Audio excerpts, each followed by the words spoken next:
নমস্কার বন্ধুরা, মিটি কিচেনে আপনারা স্বাগত জানাই। আজ আমি করে দেখাবো দই পটল, নিরামিষ দই পটল, যেটা খেতে খুবই সুস্বাদু ও পুষ্টিকর। তো আমি প্রথমে অনেকগুলি পটল ভালো করে কেটে ধুয়ে পরিষ্কার করে জল ঝরিয়ে নুন হলুদ মাখিয়ে রেখেছি।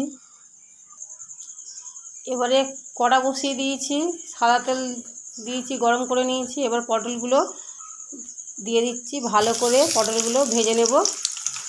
নুন হলুদ মাখিয়ে রেখেছিলাম, পটলগুলো ভালো করে নরম করে ভেজে নিতে হবে অল্প আঁচে। পটলটা লাল লাল করে আমি ভেজে নেব, একটু অল্প আঁচেই ভাজবো যাতে পটলটা ভালোভাবে সিদ্ধ হয়। এদিকে পটলটা ভাজা হোক, আমি একটু উল্টো পাল্টা দিচ্ছি। পটলটা ভাজা হোক আর আমি মিক্সিতে একটা মশলা করে নেব। এদিকে পটলটা তো ভাজা হচ্ছে আর আমি এদিকে একটু মিক্সিতে কাজু বাদাম আর আদা লঙ্কা দিয়ে একটু পেস্ট করে নেব।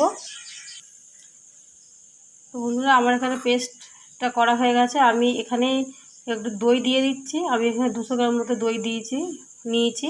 দইটা দিয়ে দিচ্ছি। তো বন্ধুরা, আমি মিক্সিতে দইটাও দিয়ে একটু ঘুরিয়ে নিলাম যাতে পেস্টটা বেশ সুন্দর হয়, আর খুব সুন্দরও পেস্টটা হয়েছে। তো বন্ধুরা, আমি পটলটা ভেজে তুলে নিয়েছি একটা বাটিতে। এবার ওই তেলে আমি গোটা গরম মশলা দিয়ে দিচ্ছি, দিয়ে একটু ভেজে নেব।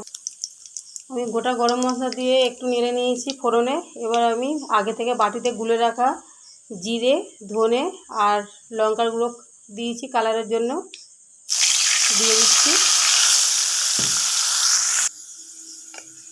মশলা থেকে তেলটা ছেড়ে ছেড়ে এসছে। এবার আমি ভাজা পটলগুলো দিয়ে দেবো।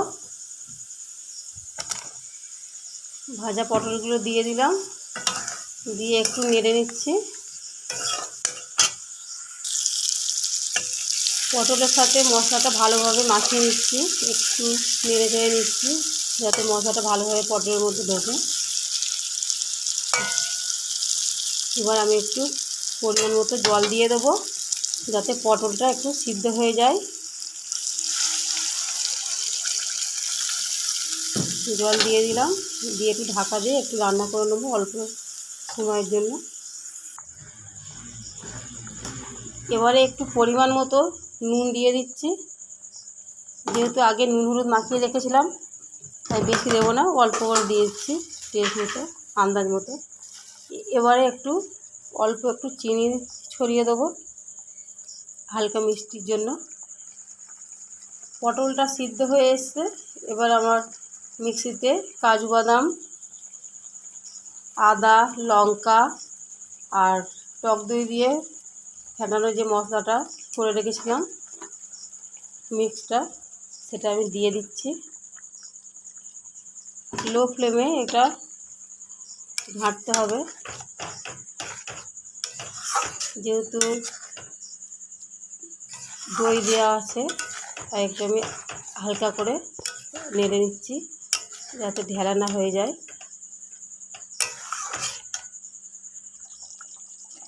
তো বন্ধুরা, দেখতেই পাচ্ছেন আমার রান্নাটি হয়ে এসছে দই পটল।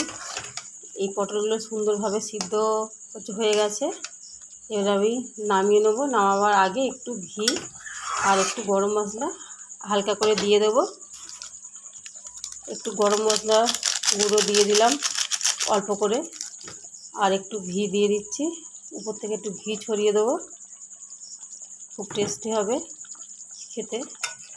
আমি এবার এটা নামিয়ে নিচ্ছি একটু পাতলে। তো বন্ধুরা, আমার নিরামিষ দই পটল রান্নাটি পুরো রেডি। আমি নামিয়ে নিয়েছি। খুবই সুস্বাদু ও টেস্টিকর একটি খাবার, যা স্বাস্থ্যের পক্ষেও ভালো। টেস্টি খাবার। তো আপনারা বাড়িতে করবেন, আর please subscribe, share, comment, like করবেন।